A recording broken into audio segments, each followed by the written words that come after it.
নমস্কাৰ বন্ধুসকল, আজি আকৌ আমাৰ এটা নতুন ভিডিঅ'লৈ সকলোকে স্বাগতম। আজি আমি কথা পাতিম এখন এনেকুৱা দেশৰ বিষয়ে য'ত বিশ্বৰ প্ৰথমখন সাগৰীয় বোট চলিছিল। এইখনে এখন বিশ্বৰ একমাত্ৰ দেশ য'ত 1,70,000 ভাৰতীয় নাগৰিকক এয়াৰলিফ্ট দিয়া হৈছিল। এই দেশখনৰ মানুহে টকা ইমানেই ইনকম কৰে যে টকাৰ অহংকাৰ দেখুৱাবলৈও কুণ্ঠাবোধ নকৰে। এই দেশৰ ছোৱালীও দেখাত কোনো গুণে কম নহয়।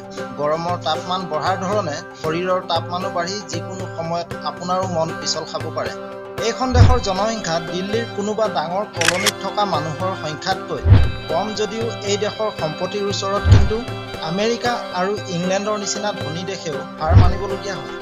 আমি কথা পাতি আছোঁ বিশ্বৰ আগশাৰী ধনী দেশসমূহৰ ভিতৰত থকা অন্যতম এখন দেশ কুৱেইট দেশৰ বিষয়ে। তেন্তে নিজৰ ছিট বেল্ট লগাই লওক আৰু কুৱেইট দেশলৈ বুলি এই ভিডিঅ'ৰ জৰিয়তে স্পেচিয়েল যাত্ৰা আহক আৰম্ভ কৰোঁ। আপুনি জানেনে কুৱেইট দেশৰ সম্পূৰ্ণ নাম কি? যদি নাজানে তেন্তে কওঁ শুনক। কুৱেইট দেশৰ সম্পূৰ্ণ নাম দাৱালত আল কুৱেইট। 1613 চনত ইষ্টাব্লিছ হোৱা এই কুৱেইট দেশৰ ৰাজধানী হ'ল কুৱেইট চিটি। আমাৰ ভাৰতৰ দৰে এই দেশতো এটা সময়ত ইংৰাজে ৰাজত্ব কৰিছিল, কিন্তু 1961 চনত কুৱেইটে নিজকে ইংৰাজৰ কবলৰ পৰা মুক্ত কৰে আৰু স্বাধীনতা লাভ কৰে। পৃথিৱীৰ আন সৰু দেশসমূহৰ দৰে কুৱেইটো এখন তেনেই সৰু দেশ। এই দেশৰ ক্ষেত্ৰফল মাত্ৰ 17,820 কিলোমিটাৰলৈকে বিয়পি আছে, যিটো নেকি আমাৰ দেশৰ ৰাজস্থানৰ তুলনাতকৈও কম। এই দেশৰ মুঠ জনসংখ্যা হ'ব প্ৰায় 43 লাখ। ইয়াত পপুলেশ্যন ডেন্সিটি যদি চাবলৈ যাওঁ, পাৰ স্কুৱেৰ কিলোমিটাৰত 240 জন মানুহে দেখা পাব। এইখন দেশত 100% মানুহে চহৰত বসবাস কৰে, কাৰণ এইখন দেশত গাঁও ক'তো নাই। কুৱেইট চিটিক কুৱেইটৰ হাৰ্ট বুলি কোৱা হয়, কাৰণ এই চিটিত প্ৰধানকৈ পাৰ্লিয়ামেণ্ট হাউচ, অধিক সংখ্যক চৰকাৰী ডিপাৰ্টমেণ্ট আৰু বিভিন্ন কোম্পানীৰ হেডকোৱাৰ্টাৰ ইয়াতেই অৱস্থিত। আনহাতে এই চিটিখনেই হৈছে কুৱেইটৰ ৰাজধানী, যাৰ বাবে পৰ্যটকসকলৰ বাবে মুখ্য আকৰ্ষণীয় ঠাই হৈ পৰিছে। এই কুৱেইট চিটিৰ সীমা ইৰাক আৰু ছৌদি আৰবৰ লগত সংযুক্ত হৈ আছে। কুৱেইট দেশৰ কাৰেঞ্চি কুৱেইটি দিনাৰ বুলি কোৱা হয়, বিশ্বৰ দামী কাৰেঞ্চিৰ ভিতৰত অন্যতম। বৰ্তমান কুৱেইট কাৰেঞ্চিৰ মূল্য ভাৰতীয় মুদ্ৰা হিচাপত প্ৰায় 242 টকা। 2013 চনত কুৱেইট কাৰেঞ্চিক বিশ্বৰ সকলোতকৈ উচ্চ মানৰ কাৰেঞ্চি বুলি আখ্যা দিয়া হয়। কুৱেইট তেলৰ বাবে বিখ্যাত আৰু কুৱেইটৰ 95% ইনকম তেলৰ পৰা আহে। বিশ্বৰ সকলোতকৈ বৃহৎ তেলৰ ভাণ্ডাৰ এই কুৱেইট দেশতেই পোৱা যায়। কুৱেইট একমাত্ৰ এখন এনে দেশ যিখন দেশে 60% তেল এছিয়া মহাদেশত এক্সপৰ্ট কৰে। 1934 চনত কুৱেইটত এই বৃহৎ পৰিমাণৰ তেলৰ ভাণ্ডাৰ পোৱা গৈছিল।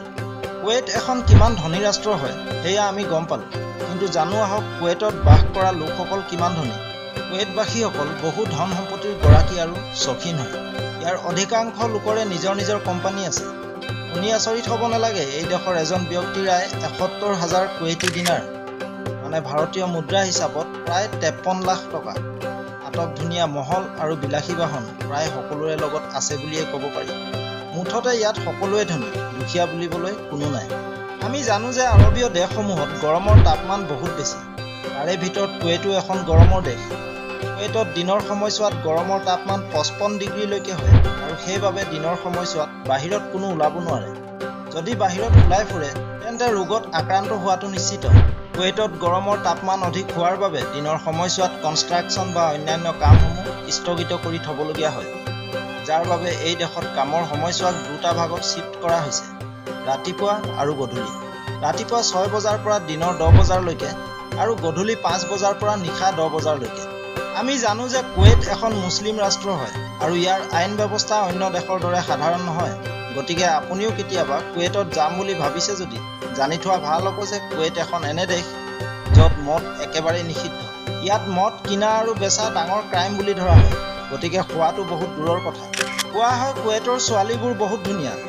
আন দেশৰ ধুনীয়া ছোৱালীৰ তুলনাতকৈ কুৱেইটৰ ছোৱালীবোৰ বহুত ধুনীয়া। কিন্তু ইয়াত এটা আচৰিত নিয়ম যে কোনোবা ছোৱালীক যদি মৰমত কোনোবাই গিফ্ট দিব বিচাৰিছে তেন্তে পুৰুষে নিজেই দিব নোৱাৰে। তেওঁৰ পৰিৱৰ্তে তেওঁৰ ভনী, বাইদেউ বা মাকেহে দিব পাৰিব।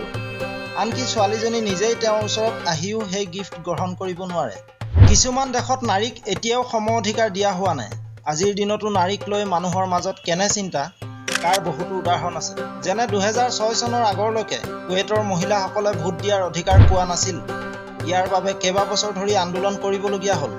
2006 চনত কুৱেইট চৰকাৰে কুৱেইটৰ মহিলাসকলক ভোটদান কৰাৰ অনুমতি দিয়ে। ইয়াৰ আগলৈকে কেৱল পুৰুষেহে ভোটদান কৰিছিল। কিন্তু আজিৰ দিনত যদি চাব বিচাৰে তেন্তে কেইবাগৰাকী মহিলা সাংসদ পাব এই কুৱেটত আৰু তেওঁলোকে নিজৰ দেশৰ কাৰণে পুৰুষৰ তুলনাত সমানে গুৰুত্বপূৰ্ণ ভূমিকা পালন কৰি আহিছে। কুৱেটবাসীসকলৰ মাজত পৰিয়ালৰ প্ৰতি থকা মৰম চেনেহ অধিক দেখিবলৈ পোৱা যায়। এক ছাৰ্ভে অনুসৰি কুৱেটৰ লোকসকল আজৰি সময়ত বা ফ্ৰী সময়ত নিজৰ বন্ধু-বান্ধৱী আৰু ঘৰৰ পৰিয়ালৰ লগত থাকি ভাল পায়। গতিকে এই ক্ষেত্ৰত তেওঁলোকে অন্য দেশৰ মানুহৰ তুলনাতকৈ এক সুকীয়া স্বীকৃতি পাই আহিছে। আপুনি জানেনে কুৱেটত ৰন্ধন গেছৰ দামতকৈ পানীৰ দাম বহুত বেছি। ইয়াৰ কাৰণ হ'ল কুৱেটত পানীৰ অভাৱ। বছৰটোত মাত্ৰ 2টা দিনহে বৰষুণ হয়। গতিকে সাগৰৰ পানীক আধুনিক পদ্ধতিৰে ফিল্টাৰ কৰি খোৱাৰ উপযোগী কৰি ল'বলগীয়া হয়। এই বৃহৎ প্ৰক্ৰিয়াটোৰ বাবে বহুত পৰিমাণৰ টকাৰ খৰচ হয়, যাৰ বাবে পানীৰ দাম শুনি আপুনি আচৰিত হ'বলগীয়া হৈছে। আমি জানো যে বিশ্বৰ আটাইতকৈ ডাঙৰ আৰু ওখ বিল্ডিং বুৰ্জ খালিফা ডুবাইত আছে। কিন্তু অহা 8-9 বছৰৰ ভিতৰত এই ৰেকৰ্ড নাথাকিব, কাৰণ কুৱেটত বুৰ্জ মুবাৰক অল কাবিৰ নিৰ্মাণৰ কাম চলি আছে আৰু এই বিল্ডিং অনাগত দিনত সকলোতকৈ ওখ বিল্ডিং হিচাপে পৰিগণিত হ'ব। কুৱেট চৰকাৰে চেলেঞ্জ হিচাপে লোৱা এই বিল্ডিঙৰ কাম 2030 চনত সম্পূৰ্ণ কৰিব বুলি ধাৰণা হয়।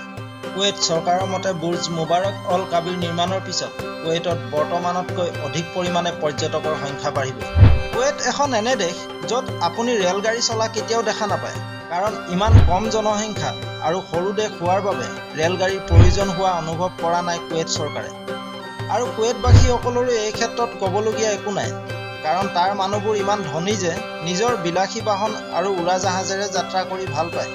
কুৱেটত মাত্ৰ এখনেই ইউনিভাৰ্চিটি আছে, কুৱেট ইউনিভাৰ্চিটি।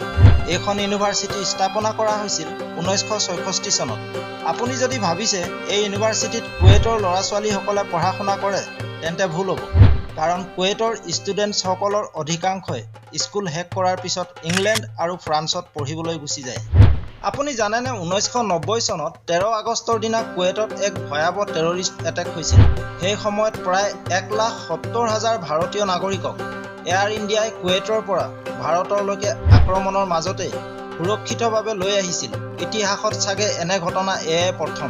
এই কাহিনীটোৰ ওপৰতে নিৰ্ভৰ কৰি অক্ষয় কুমাৰৰ দ্বাৰা অভিনয় কৰা এয়াৰলিফ্ট চিনেমাখন নিৰ্মাণ কৰা হৈছে। কুৱেট দেশত উটৰ দৌৰ প্ৰতিযোগিতা খুব জনপ্ৰিয়, কিন্তু 2005 চনত এই প্ৰতিযোগিতাৰ বাবে সৰু ল'ৰা-ছোৱালীৰ ব্যৱহাৰত নিষেধাজ্ঞা ঘোষণা কৰা হয়। তাৰ পিছতো 2006 চনত কুৱেট চৰকাৰে নিজৰ টকা আৰু টেকন'লজিৰ ব্যৱহাৰ কৰি ৰবটৰ দ্বাৰা উটৰ দৌৰ প্ৰতিযোগিতা আয়োজন কৰে। এই কথাই প্ৰমাণ কৰে যে কুৱেট টেকন'লজি আৰু আৰ্থিকভাৱে কিমান শক্তিশালী। আপোনালোকে জানেনে কুৱেট দেশত বিশ্বৰ সকলোতকৈ ডাঙৰ টায়াৰ ডাম্পিং এৰিয়া দেখিবলৈ পোৱা যায়। ইমানেই বৃহৎ অঞ্চললৈকে এই টায়াৰসমূহ বিয়পি আছে যে আপুনি ফ্লাইটেৰে গৈ থাকিলেও ওপৰৰ পৰা স্পষ্টকৈ দেখি পাব। এই অঞ্চলত প্ৰতি বছৰে বৃহৎ পৰিমাণৰ টায়াৰ পেলোৱা হয়। কুৱেটত যেনেকৈ আন্ধাৰ নামি আহে, নিশা ৰঙীন হৈ পৰে। দিনত অধিক তাপমানত গৰম থকাৰ কাৰণে কোনো বাহিৰলৈ ওলাব নোৱাৰে। গতিকে নিশা এনজয় কৰিবলৈ বহুতো লোক বাহিৰলৈ ওলাই আহে, যাৰ বাবে নাইট ক্লাবসমূহত নিশা বেছি ভিৰ হোৱা দেখা যায়। এতিয়া আপোনালোকক দেখাওঁ আহক কুৱেটৰ কিছুমান মনোমোহা আৰু আকৰ্ষণীয় দৃশ্য। এই দৃশ্য দেখাৰ পিছত হয়তো আপোনাকো মন যাব কুৱেটলৈ বুলি এপাক মাৰিবলৈ। কুৱেট চিটিত অৱস্থিত কুৱেট টাৱাৰ্ছ পৰ্যটকৰ বাবে মুখ্য আকৰ্ষণীয় ঠাই। এই টাৱাৰকেইটাক কুৱেট চিটিৰ লেণ্ডমাৰ্ক বুলি কোৱা হয়। 3টা টাৱাৰে গঠিত এই টাৱাৰকেইটাৰ 2টা টাৱাৰক পানীৰ কণ্টেইনাৰ ৰূপে ব্যৱহাৰ কৰা হয়। ইয়াৰে সকলোতকৈ ওখ টাৱাৰটোৰ দৈৰ্ঘ্য প্ৰায় 187 মিটাৰ। ইয়াত প্ৰায় 4,300 লিটাৰ পানী ৰিজাৰ্ভ কৰি থোৱাৰ ক্ষমতা আছে আৰু মুঠ 90টা গেষ্ট ৰেষ্টুৰেণ্ট আছে। দ্বিতীয়টো টাৱাৰ প্ৰায় 143 মিটাৰ ওখ আৰু ইয়াৰ ব্যৱহাৰো কেৱল পানী ৰাখিবলৈ কৰা হয়। গোটেইকেইটা টাৱাৰত লাইটিং এফেক্ট থকাৰ বাবে নিশা ইয়াৰ সৌন্দৰ্য দুগুণ বৃদ্ধি হোৱা দেখিবলৈ পোৱা যায়। এতিয়া চাওঁ আহক কুৱেট চিটিত অৱস্থিত আন এটা আকৰ্ষণীয় টাৱাৰ। এই টাৱাৰটোৰ নাম হৈছে লিবাৰেশ্যন টাৱাৰ। প্ৰায় 1220 ফিট ওখ এই টাৱাৰটোৱে কুৱেট চিটিক পৰ্যটকস্থলীলৈ ৰূপান্তৰ কৰাত বহুত ডাঙৰ ভূমিকা পালন কৰি আহিছে। পেৰিছত অৱস্থিত আইফিল টাৱাৰতকৈও 40 মিটাৰ ওখ এই লিবাৰেশ্যন টাৱাৰত এখন ধুনীয়া ৰেষ্টুৰেণ্ট আৰু অবজাৰভেশ্যন টেগ আছে। চিৰামিক টাইলছেৰে গঠিত এই টাৱাৰটো আপুনি যদি কেতিয়াবা কুৱেটত ভ্ৰমণ কৰে তেন্তে চাবলৈ নাপাহৰিব। ফাইলাকা আইলেণ্ড 12 কিলোমিটাৰ দীঘল আৰু 6 কিলোমিটাৰ বহল পাৰ্চী উপসাগৰৰ এটা কুৱেট দ্বীপ। কুৱেট চিটিৰ কেন্দ্ৰৰ পৰা 20 কিলোমিটাৰ দূৰত্বত অৱস্থিত এই আইলেণ্ডখন। এই আইলেণ্ডত গ'লে দেখিব বহুতো পুৰণি ইতিহাসৰ ছবি এতিয়াও সজীৱ হৈ আছে। পৰ্যটকসকলৰ বাবে এই আইলেণ্ডখনো মুখ্য আকৰ্ষণীয় ঠাই হিচাপে পৰিগণিত হৈ আহিছে। এতিয়া জানো আহক আন এখন আইলেণ্ড কুৱেইটৰ বুবিয়ান আইলেণ্ডৰ বিষয়ে। বুবিয়ান আইলেণ্ড কুৱেইটৰ ডাঙৰ আইলেণ্ডৰ ভিতৰত অন্যতম। বুবিয়ান আইলেণ্ড পাৰস্য উপসাগৰৰ উত্তৰ পশ্চিম কোণত অৱস্থিত কুৱেইটৰ উপকূলীয় দ্বীপ শৃংখলৰ আটাইতকৈ ডাঙৰ দ্বীপ। এই দ্বীপত থকা এবিধ দুৰ্লভ প্ৰজাতিৰ চৰায়ে এই দ্বীপক পৰ্যটক ভূমিলৈ ৰূপান্তৰ কৰিছে। নিৰ্জন ঠাই হোৱাৰ বাবে এই দ্বীপলৈ বহুত লোকে পিকনিক কৰিবলৈ অহা দেখা যায়। এই দ্বীপৰ পপুলাৰিটি ইমান যে ভৱিষ্যতে ইয়াত ধুনীয়া শ্বিপিং বোটছৰ সুবিধাও হ'ব পাৰে।